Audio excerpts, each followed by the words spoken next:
அனைவருக்கும் வணக்கம். இந்த காணொளி மூலம் மாண்புமிகு அனைத்திந்திய அண்ணா திராவிட முன்னேற்றக் கழகத்தினுடைய பொதுச் செயலாளர் எடப்பாடி பழனிசாமி அவர்களுக்கு விவசாய முன்னேற்றக் கழக நிறுவன தலைவர் செல்லராஜாமணியின் அன்பு வேண்டுகோள். அதாவது, நடைபெற்று முடிந்த சட்டமன்ற தேர்தலில், அதாவது 2026ஆம் ஆண்டு நடந்து முடிந்த சட்டமன்ற தேர்தலில் அனைத்து இந்திய அண்ணா திராவிட முன்னேற்றக் கழக தலைமையில் ஒரு அணியும், திராவிட முன்னேற்றக் கழக தலைமையில் ஒரு கூட்டணியும், தளபதி விஜய் அவர்கள் தனிப்பட்ட முறையில் தனித்து நின்றும், சீமான் அவர்கள் தனித்து நின்றும் இந்த தேர்தலை எதிர்கொண்டார்கள் என்பது அனைவரும் அறிந்த உண்மை. ஆனால் அனைவருடைய அண்ணன் எடப்பாடி பழனிசாமி உட்பட வாக்களித்த மக்கள் அனைவருடைய ஒரே குறிக்கோள், திராவிட முன்னேற்றக் கழகம் மீண்டும் அரியணையில் ஏறக்கூடாது, திராவிட முன்னேற்றக் கழகத்தை அரசியலிருந்து அகற்றப்பட வேண்டும் என்பதுதான். அதை வலியுறுத்தித்தான் மக்கள் முன்பு ஓட்டு கேட்டோம். அப்படி இருக்கின்ற சூழ்நிலையில் அனைத்து இந்திய அண்ணா திராவிட முன்னேற்றக் கழக அரசு ஆட்சி பொறுப்புக்கு வரவில்லை என்றாலும், மக்கள் அனுமதி அளிக்கவில்லை என்றாலும், நாம் எதிர்பார்த்த திராவிட முன்னேற்றக் கழகத்தை ஆட்சியில் அமராமல் செய்ததற்காக முதலில் நன்றியை தெரிவித்துக் கொள்ள வேண்டும். இப்பொழுது நமக்கு இருக்கின்ற ஒரு வாய்ப்பு, உங்களுக்கு ஒரு அன்பு வேண்டுகோள் என்னவென்று சொன்னால், மறைந்த மாமேதை பேரறிஞர் அண்ணாவும் புரட்சித் தலைவர் எம்ஜிஆர் அவர்களும் ஒரு தேர்தலில் மக்கள் நமக்கு எதிராக வாக்களித்து விட்டாலும் மக்கள் தீர்ப்பே மகேசன் தீர்ப்பு என்றார்கள். அதுபோல் மக்கள் இன்றைய தினம் தளபதி விஜய் அவர்கள் இந்த தமிழ்நாட்டினுடைய முதலமைச்சராக வேண்டும் என்று வாக்களித்துள்ளார்கள். அவருடைய ஒற்றை முகத்திற்காக விஜய் என்பவருடைய முகத்தில் புரட்சித் தலைவர் எம்ஜிஆரை பார்க்கிறார்கள். இது சம்பந்தமாக நான் ஏற்கனவே கடந்த டிசம்பர் மாதம் 10/12/2025 அன்று ஆதன் டிவி மாதேஷ் அவர்களுக்கு அளித்த நேர்காணல், 54 நிமிஷம் நேர்காணல் கொடுத்தேன். அப்பொழுதே விஜயை பற்றி நன்கு கணித்தேன். யாருமே சொல்லவில்லை. அந்த பேட்டியும் நீங்கள் பார்க்கலாம் ஆதன் டிவியில். அதாவது, விஜய் என்ற மனிதன் கண்டிப்பாக தமிழகத்தினுடைய முதலமைச்சராக ஆவதை எந்த ஒரு சக்தியும் தடுக்க முடியாது என்று சொன்னேன். மாண்புமிகு எடப்பாடி பழனிசாமி அவர்கள் எத்தனையோ திட்டங்களை கொண்டு வந்தார். குடிமராமத்து திட்டம் உட்பட இதெல்லாம் புகழ்ந்து பேசியுள்ளேன். ஆனால் மக்கள் விஜயை எம்ஜிஆராக பார்க்கிறான். அந்த கரிஸ்மா, அப்பொழுது அந்த பேட்டியில் கூட சொன்னேன், விஜய் பனையூரில் வீட்டில் படுத்துக் கொண்டால் கூட மக்களை சந்திக்கவில்லை என்று சொன்னாலும் தன்னிச்சையாக மக்கள் அலைகடல திரண்டு வந்து வாக்களிப்பார் என்று சொன்னேன். அதுதான் இன்று நடந்துள்ளது. விஜயனுடைய சக்தியை தமிழகத்தில் முதல் சரியாக கணித்து சொன்ன ஒரே நபர் நான் தான். ஏன்னா தேர்தல் முடிந்த பிறகு வேணா, அதுக்கு முன்ன என்ன சொன்னாங்க, ஓட்டை பிரிப்பார், ஸ்பாயிலரா இருப்பாங்க. தேர்தல் வாக்குப்பதிவு நடைபெற்ற பிறகுதான் அனைத்து தொலைக்காட்சி விவாதங்களிலும் அதிக எண்ணிக்கையில் வெற்றி பெறுவார் என்று சொன்னார்கள். ஒரு 2 தொலைக்காட்சியில் மட்டும் கருத்து கணிப்பில் விஜய் 120 இடங்களை பெறுவார் என்று சொன்னார்கள். கடந்த 5 மாதத்துக்கு முன்னே டிசம்பர் நான் சொல்லிட்டு அவர் முதலமைச்சர் ஆவதை எந்த ஒரு சக்தியும் தடுக்க முடியாது என்று. எனவே இன்னும் சொல்ல போனா, இன்று இந்த அனைத்து இந்திய அண்ணா திராவிட முன்னேற்றக் கழகத்தில் ஏற்பட்ட இழப்பு காரணம் என்னன்னா, இந்த 2 இயக்கமும், திமுக அதிமுக, இந்த 2 இயக்கங்களும் ஏறத்தாழ 50 ஆண்டுகள் ஆட்சியில் இருந்து விட்டார்கள். மக்கள் அழுத்து போய்விட்டார்கள், சலித்து விட்டார்கள். இதுக்கு மாற்றாக ஒரு இயக்கம் வேண்டும் என்று நினைத்துக் கொண்டிருந்தான், ஏங்கிக் கொண்டிருந்தான். நோட்டாவுக்கு போட்டுக்கிட்டு இருந்தான் பிடிக்காதவங்க கூட. அத்தனை பேருமே இளைஞர்கள், குறிப்பாக பெண்கள், ஒரு மாற்று சக்தி இந்த நாட்டை ஆள வேண்டும், அதற்கு தகுதியான ஆளை தேடிக்கொண்டிருந்தான். அந்த நபர் தான் தளபதி விஜய் என்று வாக்களித்து விட்டார்கள்.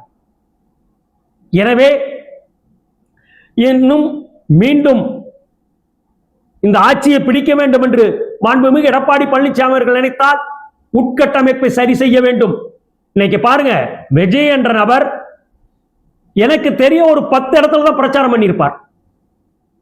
சில தொகுதிகளில் வேட்பாளரே யாருன்னு தெரியாது. இப்ப வெற்றி பெற்ற பிறகுதான் சில பேருக்கு தெரியுது. அவர் என்ன சொன்னார், விஜய் 232 34 தொகுதியிலும் விஜய் தான் நிற்கிறான், விஜய்க்காகத்தான் வாக்களிக்கிறீர்கள் என்று கேட்டுக்கொண்டார். அதைத்தான் பிரதிபலிச்சிருக்காங்க.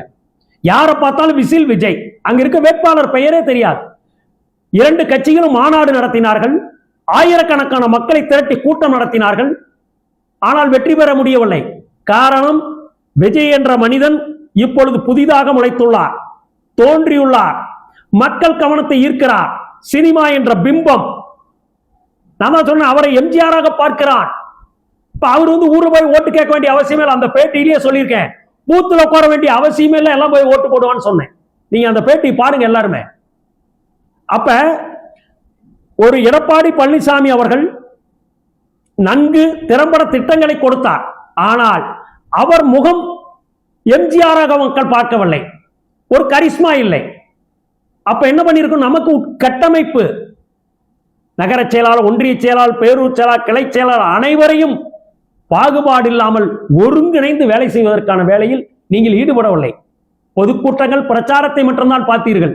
ஏன்னா பல முறை ஆட்சியில் அனுபவித்து விட்ட மந்திரிகள், மாவட்ட செயலாளர்கள் கட்சி வேட்பாளராக தோற்கடிக்கப்பட வேண்டும், இவர் வந்தால் நமக்கு ஆபத்து, நம் பதவி போய்விடும், இவர் வேட்பாளர் வந்து விட்டான், எனவே இவரை தோற்கடிக்க வேண்டும் அங்க வேலை.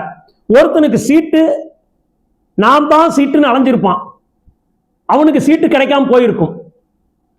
அவன் சீட்டு கொடுத்தவனுக்கு அடிவெட்டு வெட்டான், அண்டர் கிரவுண்ட் வேலை பண்ணான். இதனாலதான் தோத்து இருக்குது. என்னை போன்ற, சொல்ல போனா நான் அதிமுகவில் புரட்சி தலைவர் அம்மா இருக்கப்பவே ஒன்றிய செயலாளராக தேர்ந்தெடுக்கப்பட்டவன். தேர்தல் மூலம் மாவட்ட துணைத் தலைவராக இருந்தேன். ஒரு காலகட்டத்தில் அனைத்து இந்திய அண்ணா முன்னேற்ற கழக இரட்டை இலை சின்னத்தில் நின்று நாமக்கல்லில் மாவட்ட ஊராட்சி குழு உறுப்பினராக இருந்திருக்கேன், ஒரு பஞ்சாயத்து தலைவராக இருந்திருக்கேன். என்னை மணல் கொள்ளையை பற்றி பேசிய பொழுது அனைத்து இந்திய அண்ணா முன்னேற்ற கழகத்திலிருந்து அடிப்படை உறுப்பினர் நீக்குவது முதல் 2014ஆம் ஆண்டு இன்று வரை நான் விவசாய முன்னேற்ற கழகம் என்ற ஒரு அமைப்பை நடத்தி வருகிறேன். அனைத்து இந்திய அண்ணா முன்னேற்ற கழகத்தினுடைய அனுதாபியாக இருந்து வருகிறேன். அப்படி இருக்கின்ற பொழுது பல முறை இந்த இயக்கத்தில் மீண்டும் நான் இணைத்துக் கொள்ளப்பட வேண்டும் என்று எவ்வளவோ முயற்சி செய்தேன். அதை எந்த ஒரு சக்தியோ தடுத்து என்னை மீண்டும் அனைத்து இந்திய அண்ணா முன்னேற்ற கழகத்தில் இணைய விடாமல் செய்து விட்டார்கள் என்பது வேதனை அளிக்கிறது. இன்னும் சொல்ல போனால், நான் மதிக்கின்ற மாண்புமிகு எடப்பாடி பழனிசாமி அவர்கள் எனக்கு நன்கு பரிச்சயமானவர், நன்கு தெரிந்தவர். அவரே நினைத்திருந்தால் என்னை அழைத்து பேசி இயக்கத்தில் சேர்த்திருக்கலாம். ஆனால் என்ன காரணமோ சேர்க்கப்படவில்லை. இதுபோல்தான் என்னை போல் தமிழகத்தில் பல மாவட்டங்களில் ஒவ்வொரு தொகுதியிலும் பல நபர்கள் அனைத்து இந்திய அண்ணா முன்னேற்ற கழகத்திலிருந்து சேர்க்கப்படாதாலும் ஒதுக்கி வைக்கப்பட்டுள்ளதாலும் முழு மூச்சில் களத்தில் இறங்கி வேலை செய்யாமல் வாக்குகள் மட்டும்தான் அவனுடைய வாக்கை போட்டுள்ளார். இதை சிந்தித்து பார்க்க வேண்டும். நான் குறை சொல்லவில்லை. உங்களுடைய கட்டமைப்பை நீங்கள் சரி செய்ய வேண்டும். உங்கள் முகம் விஜயனுடைய முகம் அல்ல, ஒரு கரிஸ்மா அல்ல. நல்ல திட்டங்களை 4 ஆண்டு காலம் கொடுத்தீர்கள். உங்கள் மீது மக்கள் மதிப்பு மரியாதை வைத்துள்ளார்கள். ஆனால் களத்தில் இறங்கி வேலை செய்தால்தான் நீங்க வெற்றி பெற முடியும். விஜய்க்கு அந்த சூழ்நிலை கிடையாது. முதல் அவர் சிஎம் ஆகுங்கிறாரு. கேண்டிடேட் எல்லாருமே புது கேண்டிடேட், அத்தனை பேருமே விஜய்க்காக வேலை செய்யணும் செஞ்சாங்க. உள்குத்து வேலையெல்லாம் இல்லை. ஆனா நம்மளுடைய இயக்கத்தில் இந்த மாதிரி உள்குத்து வேலையெல்லாம் பல வேலைகள் நடக்கப்பட்டது. ஒதுங்கி இருப்பதை உள்ளே கொண்டு வரவில்லை.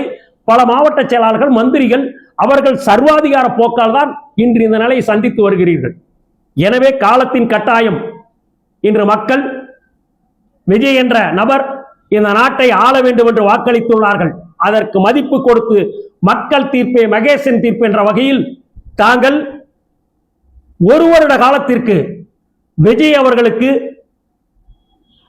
ஏன்னா 108 சீட் வந்திருக்கார், போதிய ஆதரவு இல்லை, கூட்டணி ஆட்சி தான் தேவை என்கிறார். தாங்கள் வெளியில் இருந்து நிபந்தனையற்ற ஆதரவு கொடுக்க வேண்டும் என்று கேட்டுக்கொள்கிறேன். ஒரு வருட காலத்தில் அரசு, ஏன்னா ஒரு அரசு புதிதாக அமைந்தா ஒரு வருட காலம் ஆகணும். எல்லாமே அவங்களுடைய நடவடிக்கைகள் எப்படி சொன்ன தேர்தல் வாக்குறுதிகளை செயல்படுத்துறாங்க, மக்கள் பிரச்சனை எப்படி கையாளுகிறார்கள், சட்டம் ஒழுங்கை எப்படி பேணி காக்கிறார்கள், இதெல்லாம் ஒரு வருட காலம் ஆகும். அதுவரை அவகாசம் கொடுக்க வேண்டும்.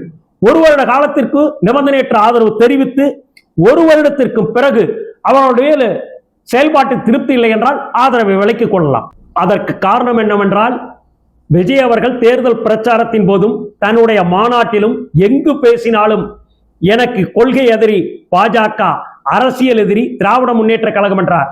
தங்களை பற்றி, அனைத்து இந்திய அண்ணா முன்னேற்ற கழகம் பற்றி பெரிதாக எங்குமே விமர்சிக்கவில்லை என்பதை நீங்கள் கவனத்தில் கொள்ள வேண்டும்.